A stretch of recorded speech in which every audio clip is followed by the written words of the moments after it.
introduce Lisa Lawrence, our AG from Area 3. She's been on mute and video silence till now. She is joined. And then Andrea Wotan, who is a co-chair of the Plant Rich Diet Task Force, along with Ambaree.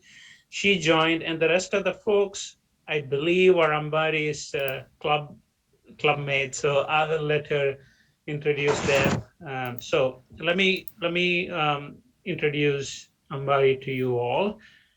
First, about Ambaree's connection to the Rotary. Ambaree Mahumder is a second generation Rotarian and a member of the Marina City Rotary Club in Singapore. She's also a co-chair of the Plan Rich Diet Task Force in the Rotary Action Group for Environment Sustainability. That is the SRAC group that Jiboy was mentioning just a minute ago. Next, about Ambaree's personal journey to a plant-based diet. It is important to note here that Ambaree grew up as an omnivore. She became a vegetarian in 2006 out of compassion for animals, and she became a vegan in 2016 when she discovered that a plant-based diet helped her overcome several health issues that had plagued her from childhood. It's worth mentioning that a plant-based diet reversed in just 4 months an autoimmune disease called Hashimoto's thyroiditis that she had. About Ambaree's career, Ambaree had worked in the corporate world as an IT business analyst, but nowadays she has fully switched to promoting the plant-rich diet agenda. She invests all her time and effort in helping people understand the health, ethical, and environmental benefits of a plant-based diet. Ambaree writes, gives talks, and conducts workshops on how a plant-based lifestyle can benefit human health, our fellow earthlings, and indeed the whole planet. Ambaree has a certificate on plant-based nutrition from eCornell, the online version of Cornell University, and she has another one on food sustainability, also from eCornell. Ambaree has a social enterprise called Vegan Kino, which in her mother tongue Bengali means why vegan. She has constantly been asked, vegan Kino, why vegan, ever since she turned vegan. So she is here to explain to us why vegan. I worked with Ambaree in the Plant Rich Diet Task Force for the last 4 months or so. So it's all yours, Ambaree. Take it away. Thank you. Thank you. Thank you so much. Before I start, I must acknowledge that I have my our incoming district governor Dolly. She's here, and I also have some guests from Malaysia here. So, on behalf of this club, I will just welcome all of you to this talk, and also my folks from my own club. Thank you so much for joining me in this talk today. I will be sharing my screen.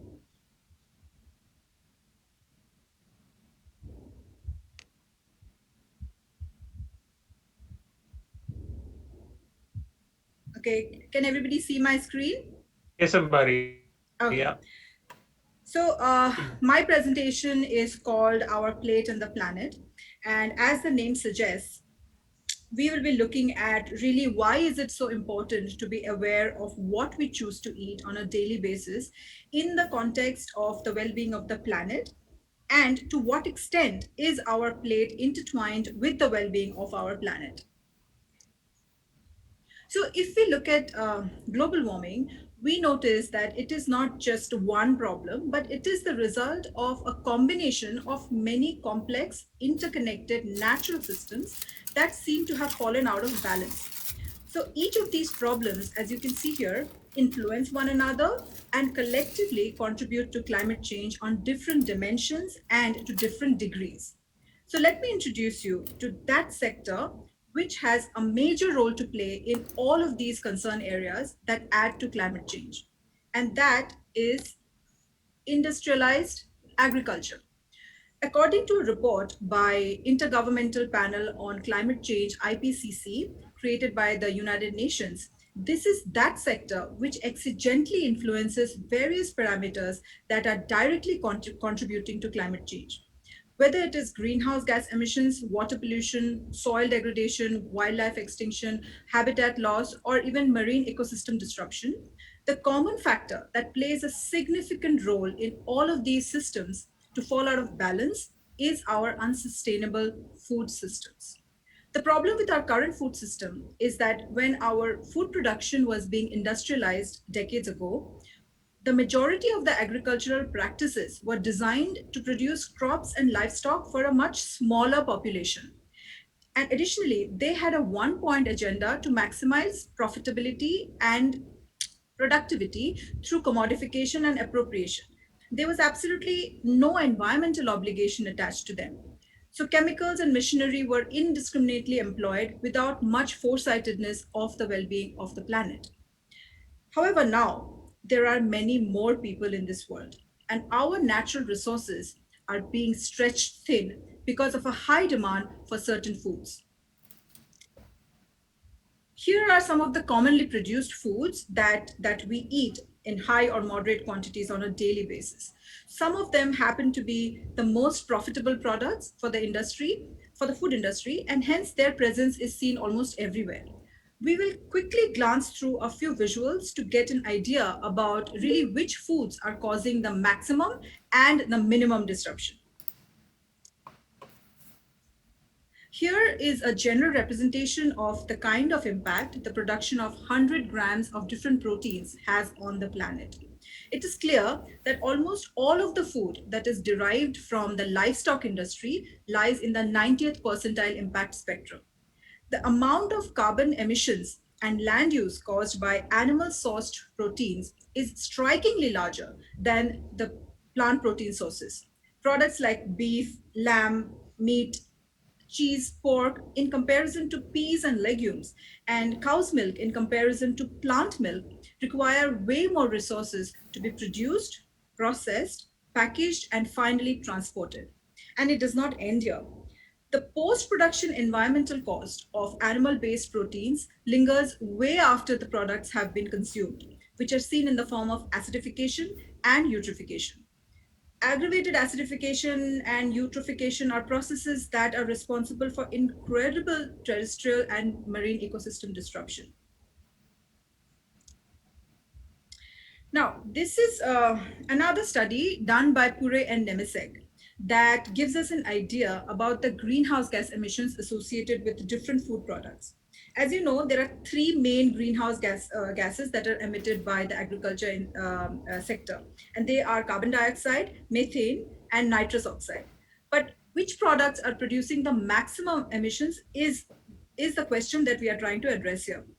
The most obvious thing that you can see here is the difference in how much emissions are caused by animal sourced products as opposed to plants.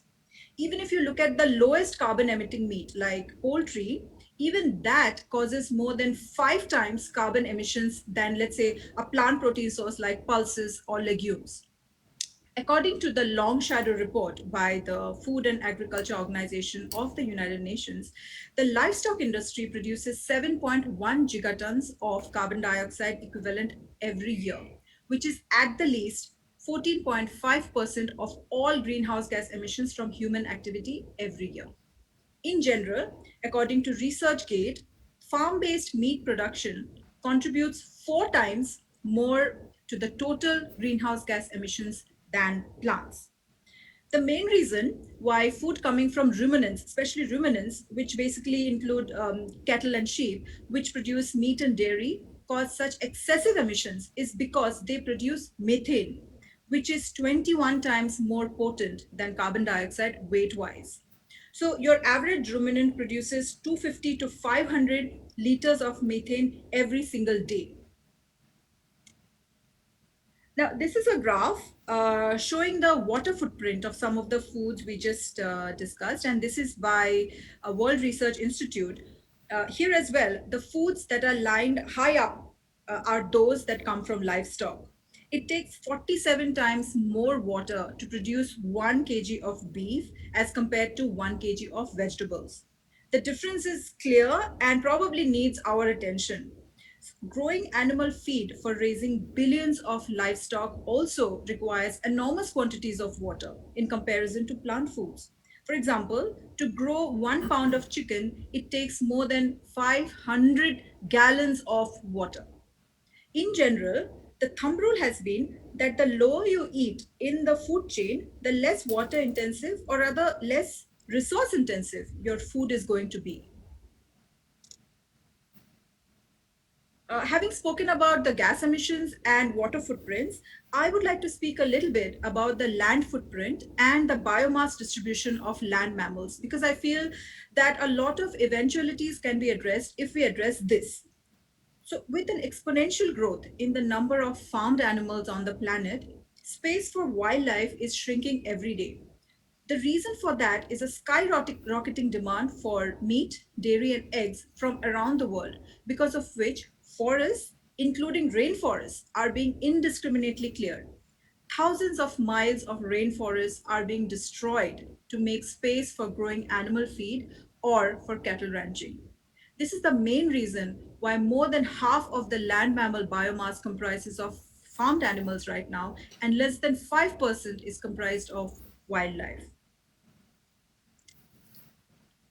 So the role of Amazon or any other rainforest for that matter, the role that rainforests play in sustaining life on Earth is something that all of us are aware of.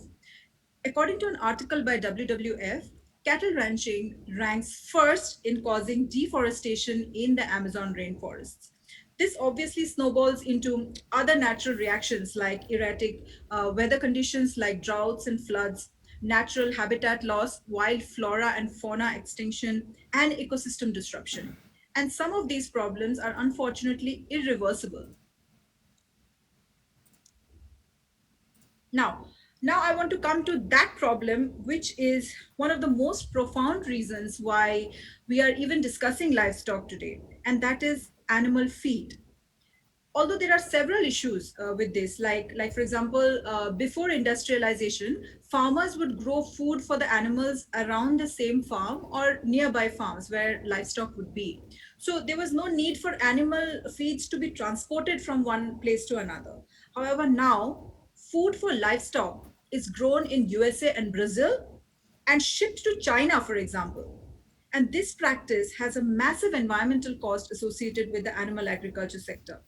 Another problem with animal feed is that due to an incredibly high demand, millions of tons of soy and maize, which happen to be which happen to form the majority of animal feed, are grown in a monoculture fashion, which has various primary and secondary detrimental environmental effects, right? Like inefficient carbon sequestration, topsoil fertility loss, increased chemical toxicity in soil, etc. Also, the lack of diversity in these vegetations destroy natural predator and prey relationships, leading to species loss of precious insects like beetles and aphids. In the next two slides, I will be touching upon the inefficient calorie conversion and the problem of animal feed versus human food.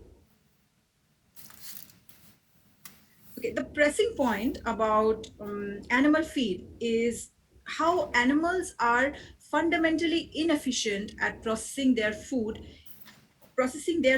into foods that humans can eat. Chicken is a good example. It takes 9 calories of feed crops like soy or corn to get 1 calorie in the form of meat. And that is after decades of breeding and optimizing chickens and minimizing their movements to conserve their energy. That represents about 90% food waste before reaching any form of further processing or getting anywhere close to the consumer. And because of that inherent inefficiency, we need to use up to 9 times as much resources like land, fertilizers, and water while adding up greenhouse gas emissions at every stage of the process. The numbers for chicken pale in comparison to other types of animal products like beef, dairy, lamb, etc. The last point is the proportion of the global crop growth which humans eat. A report published on National Geographic magazine states that the global proportions of animal feed versus human food are a problem by themselves, but even more striking are the figures in the United States, where just 27% of the crop calories are consumed directly by humans. and more than 60% of the crops, particularly all the soy that is grown in the Midwest, goes to animal feed. And a small portion of about 6% goes into biofuels and ethanol. So we might want to take note that there is a huge angle of sustainability here. Today, the world produces enough grains to feed all human beings and even more. But a large portion of these grains are being fed to 70 billion farmed animals every single year, while 8 million people are sleeping hungry. We could easily have a well fed world only if we could redirect most of the food we grow to people rather than investing in growing and breeding livestock. So I want to make a special mention about commercial fishing and the seafood consumption figures because this area often gets forgotten. This despite the United Nations estimating that up to 95% of the global ocean damage is a direct result of bottom trawling. So what is bottom trawling? Bottom trawling takes place when fishing boats drag giant nets across the ocean floor to scrape up fish and a staggering amount of marine life, including sea turtles, dolphins, coral reef, basically anything that comes in their path, wreaking havoc on delicate ecosystems and ocean habitats, and then discarding them either dead or dying. These non-target victims of the fishing industry are called bycatches. Secondly, industrial fishing breeds and raises many predator fish like salmon. Billions of small wild fish need to be caught to feed all of the farmed fish, giving rise to an aggressive cycle of excessive fishing. According to proceedings of the National Academy of Sciences, it takes 5 pounds of ocean fish to produce just 1 pound of farmed salmon. So here as well, you see a tremendous inefficiency in calorie conversion, like what we saw in the land livestock. And lastly, one of the most compelling problems is that of the abandoned fishing nets and gears called ghost nets. So there are thousands of meters of fishing nets that are abandoned or lost in the ocean waters every year by the fishing industry. Protected animals like our precious dolphins and turtles, sea lions get entangled and injured in these nets and hooks, and they eventually die of either asphyxiation or starvation. Here is a sea turtle who was found in this state entangled in fishing nets by an underwater photographer in 2009 around the area of Barcelona. So, according to this report by the Conservation Society, by 2048, we might have fishless oceans because as of now, every year 155 million tons of sea creatures are pulled out of the waters for meeting the sky high demand for fish and seafood around the world. Okay, after having spoken about so many problems with our food systems and the animal agriculture sector, I would like to show you a plausible solution that each one of us can implement to target most of these troubled areas. Although it might all seem overwhelming at the first glance, but I would like to tell you that being a consumer in today's world is a position of amazing power. All we need to do is to collectively shift the demand for animal products to some extent by taking our personal responsibility to make sure that whenever we can, we eat a plant rich meal. So, what is a plant rich meal? A plant rich meal is rich in plants, which means it is rich in whole grains, legumes, fruits, and vegetables, and minimal or less in foods that come from livestock, like meat, dairy, eggs, and fish, because these are the products that use up the maximum amount of natural resources. The way we grow and consume food can have an immediate positive impact almost in all the dimensions that are causing climate change.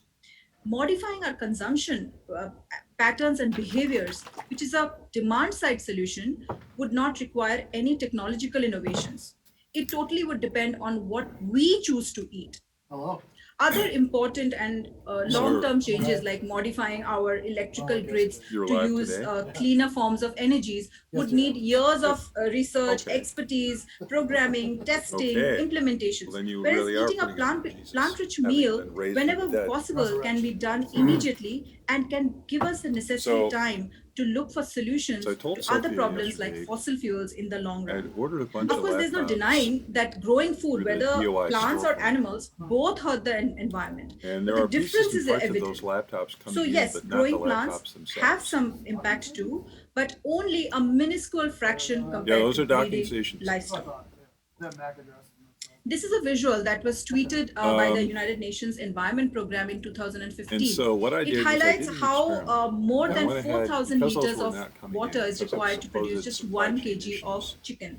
In this I went ahead post, and they ordered asked us 2 to save laptops. ourselves time, but it actually also saves the One planet for by you. not consuming the entire chicken breast at one go, You could say moi. but to space out and our then consumption. I can't say that. In other words, consume less and the chicken other at one go, for save water, and reduce food waste.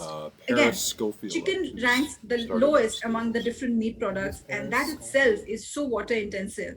So And beef, those two mutton, have and dairy arrived. products like butter rank much higher than chicken And they're sitting in in their a water box footprints. in there, summarily just kind of dumped into the According space. to Project Drawdown, which is one of the most comprehensive set of Yeah, they arrived yesterday climate after you- solutions, or- reducing the well, current they trend of arrived this week. overconsumption of I can't animal-based remember foods which ranks that is, fourth because- for us to achieve a sustainable future for the planet. Yeah, you end up Okay, matching this is interesting. bag So, for it. according to the Center for Nutrition Studies, even if 38% of the US population gave up eating meat even once a week, just once a week, it would be equivalent to 1.6 We need million to, cars what's that? off of the road for 1 year. I Yeah, did some we'll calculations. need to- So, in I haven't- context, I there are haven't, about 700,000 Tesla cars sold in a year.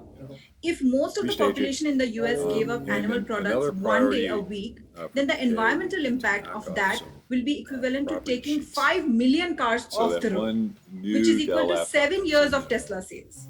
we should get it out So, of the here. point I'm trying to make is Nobody's clamoring is for that it what yet, we eat uh, needs but addressing we should as get a much as property which sheet done car for we that, drive, and if then not knock on more. a couple other Our property plates sheets. might be I got a more pile connected to the here planet today of than ever property before. sheets that we made, so we could do an interaction. And we Pull must up remember sheet that I every made single up. meal There's matters. a new property Every sheet. time we sit down to eat can be an opportunity for us to help in freeing up There's a new precious property form natural you can resources fill in out. significant And I've numbers, been as you doing can it, see so here. it's If pretty not a cool. plant-based meal, And so totally let's plant-based, if a see if we plant-based can meal get is not more possible, people then on this even call. if it is a plant-rich meal with more plants in it and less animal products, I'll show you. even then, Yeah, I'll show you. consistent, No, consistent you just small ask me consumption questions. You changes just say, hey, can I'm stuck. potentially give us large environmental Yeah, I'd like to get benefits. that, at least do that work. once. Another very good reason to minimize our intake of plant-based products is that nutritional science has proven that eating a And I've been trying to well-balanced work through the plant-based pile diet down can meet here, all of our and I'm nutritional making some requirements. progress. In fact,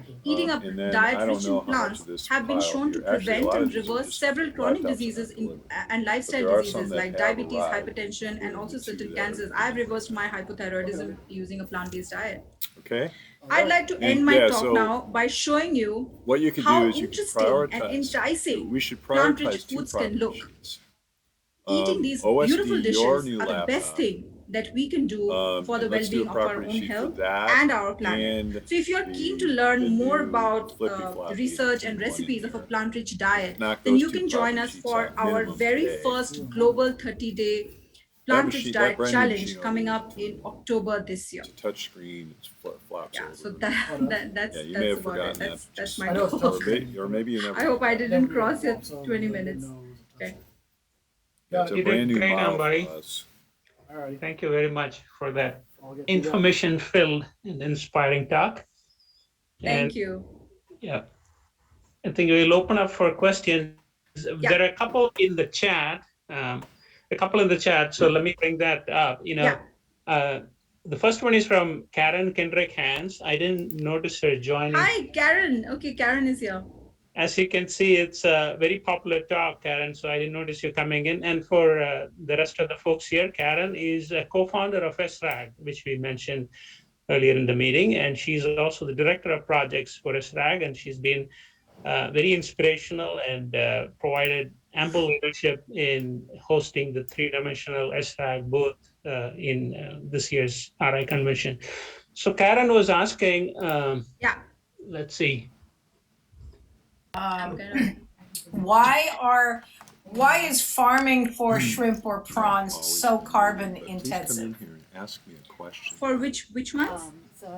On your chart about The password? the relative carbon intensity of each thing, Right. I expected Okay. beef and mutton to be high. I was surprised to see that farming for crustaceans like shrimp or prawns is even higher than farming for mutton. Oh yeah. So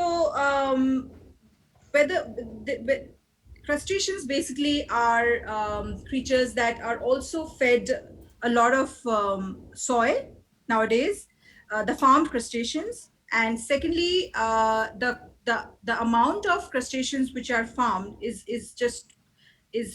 per capita is very, very high. So to grow these crustaceans, the amount of soy, or let's say the animal feed, which needs to be grown to be fed to them so that they can be farmed, is super high. So although I'm not 100% sure about whether there is any other factor which is playing a role here, but for any kind of animal product, the main reason why they seem to be higher than their plant counterparts is because of the feed that is given to them. Thank you. Thank you. Before we get to any more questions, I want to go ahead and again thank Ambaree for the wonderful and informative presentation. Steve should have our, there he goes, just on cue.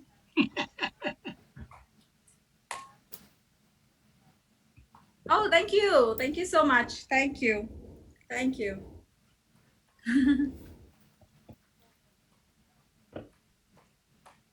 So go ahead and share the spiel, Steve. Wonder if he's on mute. Steve, are you mute? There you go. There I go. Okay. So we want to thank you and to show our appreciation for a really great presentation. Our club is going to make a $25 donation to the Polio Plus campaign in your name. And Oh, thank you. Thank you so as much. you probably know, each of these donations are matched 2-for-1 by the Bill and Melinda Gates Foundation. And I can't hand this certificate to you, but I will email it to you. Thank you. To show our appreciation. Thank you so much. Thank you so much. Thank you. Thank you, Steve. You know, And then before we go, let's if everybody can get on the screen and face their camera, and then we can take a nice screenshot of everybody. So you say that And, Dan already reset your password? So it's our selfie shot that we usually take at the end of our meeting. So hey Scott, where'd you go? Before you, can I say something? Sure. Well, we're waiting for Scott to get back. Oh, maybe he's not going to come back. Okay, everybody smile and say cheese. Cheese. Please. All right. I got it. Okay, so go ahead, Lisa, really quick. Oh, okay, really quick. I have a couple of things. Ambaree, a really great presentation. I hope that you make this presentation available to other clubs because we all need to hear this. So I hope you can make that available. 2, the tree planting project. Oh my gosh, I'm so excited that you're working with Niles, but I really hope that you make that an Area 3 project because Richard, when you first started talking about the seed pods and stuff, I just knew that this needed to be an Area 3 project and really be a district project. So I'm excited that that's moving forward. Number 3, everyone please register for the district conference on July 17th.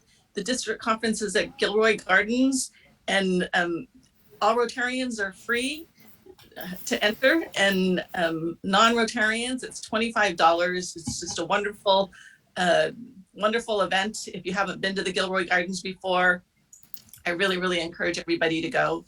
And lastly, Al, you have done an amazing, amazing job as president. It's been just such an honor and a pleasure to work with you as assistant governor in a very, very challenging and unprecedented time, even through a pandemic. You know, Fremont Morning Rotary Club has thrived. I've seen and heard, you know, throughout this year, other clubs that they were losing members. They had such difficulty engaging their members. Retention was a #1 topic at the district leadership level. But Fremont Morning, you guys have gotten new members and great members during this pandemic. So, you know, again, it's just been such an honor.